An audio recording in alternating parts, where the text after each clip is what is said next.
Entretien de la pastorale liturgique et sacramentelle avec Célia Pierguet, orthophoniste, chanteuse lyrique et professeure de chant. Alors que vous exercez des métiers liés à la voix, qu'est-ce que vous avez pu observer pendant la période de confinement ? Alors, à titre personnel, ça a largement modifié, le confinement en tout cas, a largement modifié mon rapport à mes différents métiers, dans le sens où j'ai été tout à coup privée, parce que c'est vraiment comme ça que je l'ai ressenti. Personnellement, j'ai été privée du contact direct à l'autre, donc au patient, à l'élève, au public, et ce qui m'a énormément affectée et touchée, parce que le cœur de mon travail, c'est de travailler bien sûr en lien avec les personnes et surtout dans le lien direct en présence, parce que la voix ne sont pas que deux cordes vocales, mais j'ai coutume de dire que c'est un corps parlant, un corps chantant dans son entièreté, de la posture jusqu'au regard, en passant bien sûr par le souffle, les différents organes, la fabrication de la voix. Mais en ce sens, le fait d'être privé du contact direct, moi, a largement impacté mes activités. Je me suis retrouvée à produire beaucoup de vidéos à destination de mes élèves, à destination du public, à destination des patients, mais sans avoir cette possibilité d'interagir en direct. Qui des retours sur ce que je pouvais proposer, la façon dont les personnes se les appropriaient. Donc c'était assez particulier et assez douloureux au départ dans cette modification de mes différentes activités. Et donc ça m'a effectivement fait réfléchir sur ce rapport à la voix qu'on pouvait avoir en temps de confinement, en dépassant mon simple vécu et tenter d'avoir une réponse un petit peu plus générale. Amener à cette réflexion que ce manque du regard, l'adresse du regard en fait, qui crée du lien, mais par lequel passe aussi le message qu'on a bien sûr à délivrer, qu'on a à recevoir, et est assez essentiel, je crois, dans l'échange verbal et dans le travail et dans la circulation de la voix. Donc le regard d'une part, et puis la présence du corps aussi, qui donne aussi un message au niveau postural, au niveau de la gestuelle qu'on va pouvoir avoir, de la façon dont on va utiliser ses bras, par exemple, la façon de se tenir face à ses interlocuteurs. Tout cela en l'absence de contact physique est largement modifié. Qu'est-ce que le déconfinement progressif va modifier également avec la distanciation et le port du masque ? Alors, le post-confinement, l'après-confinement, effectivement, va nécessairement apporter des modifications de notre rapport aux autres et donc de notre rapport à la communication avec les autres, donc à l'utilisation de la voix. Je crois que ce que ça va d'abord impacter, effectivement, la distance physique. Là, je ne parle pas encore du masque, mais la distance physique va nécessairement nous amener à modifier notre geste vocal pour aller vers, je crois, davantage de volume sonore. On va être obligé de faire porter un petit peu plus sa voix pour être entendu, et donc de modifier notre geste vocal en agissant notamment sur ce socle fondamental qui est le souffle. Le rapport au souffle, le moteur de la voix, c'est le souffle, la soufflerie.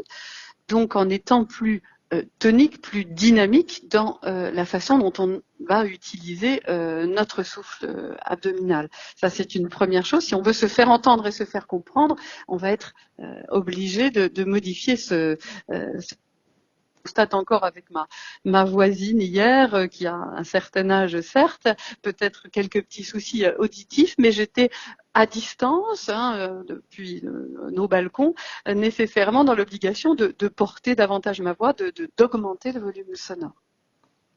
Et puis le port du masque nous pose aussi une autre question par rapport au fait que la bouche, donc l'organe quand même qui est là, l'organe articulateur principal, ne va plus être visible. Donc on va être obligé, je crois, outre de modifier son geste vocal, le souffle, je le disais pour le volume sonore, on va être obligé peut-être de faire appel à d'autres moyens de communication, comme je pense au langage non verbal, donc à la gestuelle aussi.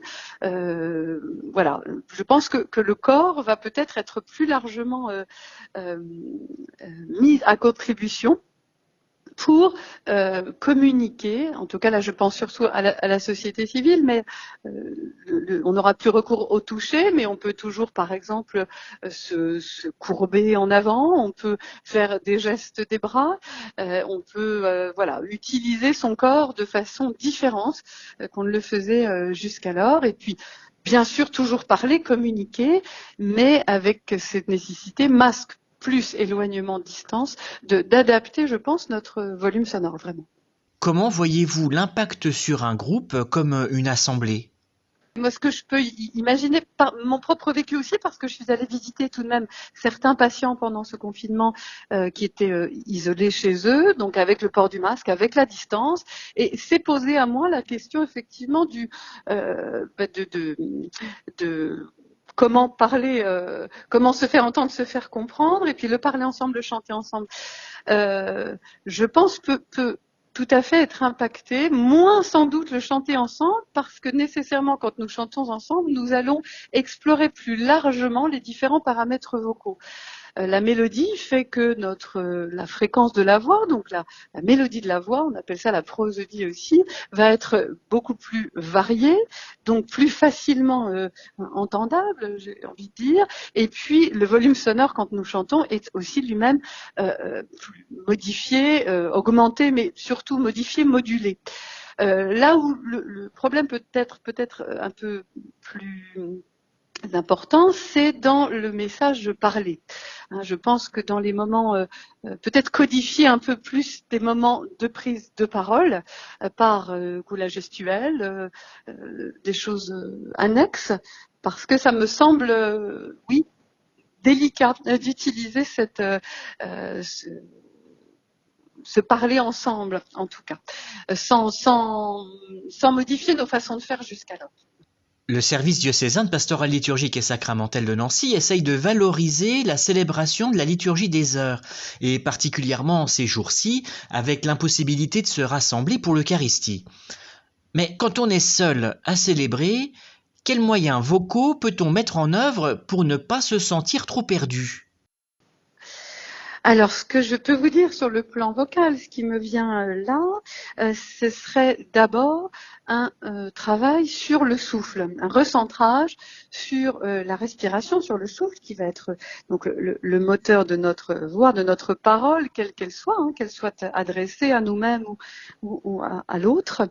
L'idée serait de pratiquer quelques petites expirations en laissant vraiment son ventre rentrer. Là, je rentre un tout petit peu, une seconde dans les détails un petit peu plus techniques, mais qui va permettre aussi le recentrage, une petite respiration, expiration, pardon, en amenant notre nombril vers la colonne, puis laisser l'air entrer à la fin de cette expiration maximale. Donc, on va vraiment au bout de l'expiration, puis on laisse entrer l'air pour en fait avoir à disposition ce souffle dont je vous parlais tout à l'heure, qui est aussi peut-être entendable à différents niveaux, mais ce souffle, en tout cas vocal, qui va nous permettre de moduler les deux paramètres importants à prendre en compte, je crois, dans ce cadre-là, moduler le paramètre d'intensité et le paramètre de fréquence. L'intensité, effectivement, quand on est seul, peut-être, je pense, limité à quelque chose de l'ordre du doux ou du moyennement fort. Mais là où on va pouvoir jouer davantage, c'est sur la fréquence, donc la hauteur de la voix, suivant la teneur de notre prière. Donc, et jouer sur le grave, le médium, l'aigu, hein, pour moduler un petit peu entre ces différents paramètres. Et ensuite, jouer aussi sur le silence. Suivant aussi les différents éléments de prière, marquer des temps de silence entre ces différents moments pour voilà, qui seraient justement ces différents moments étant marqués par une utilisation de la fréquence et de l'intensité qui serait bien différent. Plus ou moins fort donc, et plus ou moins aigu, d'accord. Et effectivement, le silence peut aider à bien articuler les séquences de la liturgie des heures. Alors peut-être avant l'ouverture de l'office déjà, comme pour prendre son élan, puis après l'hymne et chaque psaume, après le verset biblique, et que chaque partie en effet soit prononcée à une hauteur de voix différente, et c'est ce qui va donner du relief à l'office. Quand on peut célébrer à plusieurs, à quoi peut-on être attentif ? Il y a cette idée que l'un peut chanter, l'autre peut peut-être déclamer, où chacun aurait des rôles différents.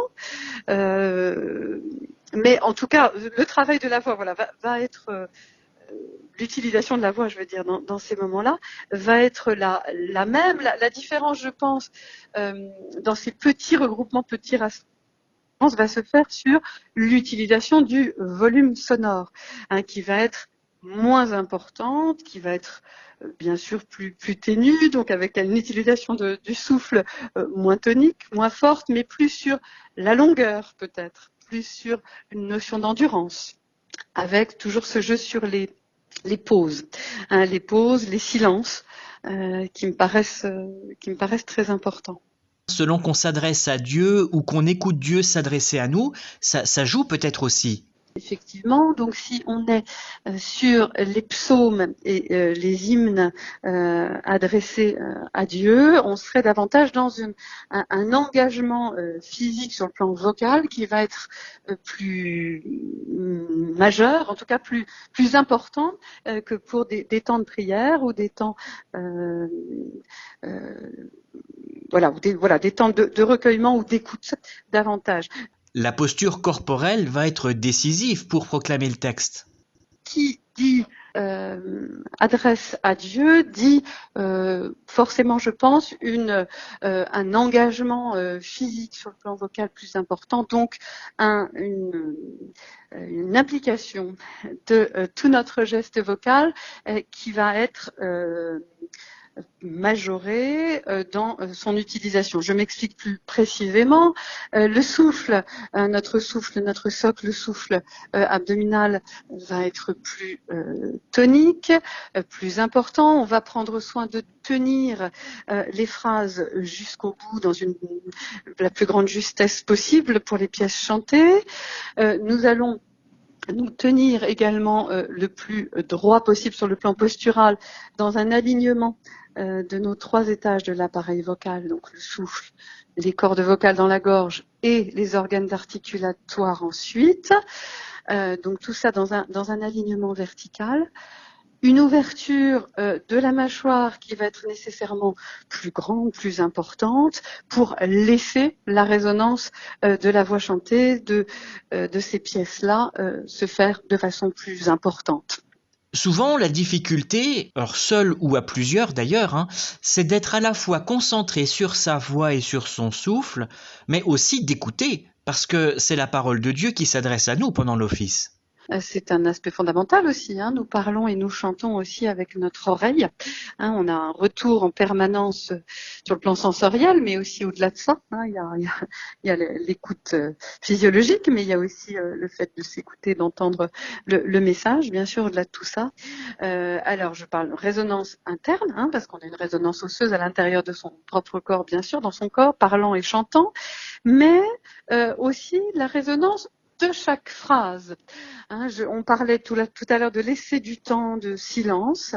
Je pense que pour pouvoir accueillir, recueillir et s'écouter justement, il est nécessaire qu'il y ait ce petit temps de résonance après chaque phrase ou chaque idée, voilà, entre des petits pans comme ça, mais j'aurais tendance à dire chaque phrase musicale, lorsque c'est une phrase qui a un début, un milieu et une fin, avoir vraiment cet espace de résonance qu'on peut avoir, par exemple, à l'église par la réverbération aussi, du haut lieu. Voilà, il y aurait ce petit temps là à respecter pour être justement en conscience de ce qu'on vient de faire, de ce qu'on vient de dire, de ce qu'on vient de produire. L'histoire de la résonance, là je faisais le lien aussi avec tout le travail de la musique que je peux faire, mais dans toute la musique sacrée aussi que j'ai pu chanter ou fait chanter, cette notion d'écoute effectivement et de travail sur la résonance, de qu'est-ce que je suis en train de faire, qu'est-ce que je viens de faire juste après. Parce que moi, c'est un combat que je mène souvent dans l'enseignement du chant, en tout cas que je peux prodiguer, c'est-à-dire ne pas oublier le sens. Parce que pour moi, ça part quand même du sens. C'est bien parce qu'on a quelque chose à livrer que le corps va se mettre au service d'eux. Je suis vraiment très partisane de ça. Donc moi, personnellement, pour les choses chantées, qu'elles soient sacrées ou non, je les fais d'abord déclamer. D'abord, dire. On les parle d'abord en rythme, ou notre propre rythme ou le rythme écrit, mais en tout cas, on dit d'abord le texte pour l'écouter de façon parlée, et ensuite seulement on va ajouter la dimension musicale. Habiter le texte d'abord, voilà. De nombreuses fois, je suis amenée à reprendre mes étudiants, d'ailleurs c'est un travail que j'ai fait pour moi d'abord avant toute chose quand j'étais élève, de revenir au sens, revenir au texte. Donc ça c'est fondamental pour moi. Et la mémoire du corps, effectivement avec le travail on finit par avoir des réflexes, des choses ancrées qui font qu'on va pouvoir se dégager un petit peu de la forme, j'ai envie de dire, et être davantage sur le fond. Enfin, pour moi, les deux coexistent et s'articulent très bien, mais on part d'abord du sens. Quand je construis moi un récital que je dois donner, je fais d'abord un choix de texte pour chanter quand je vais chanter. Et bien sûr, la musique qui vient sublimer tout ça, mais c'est d'abord le texte, oui. Merci beaucoup.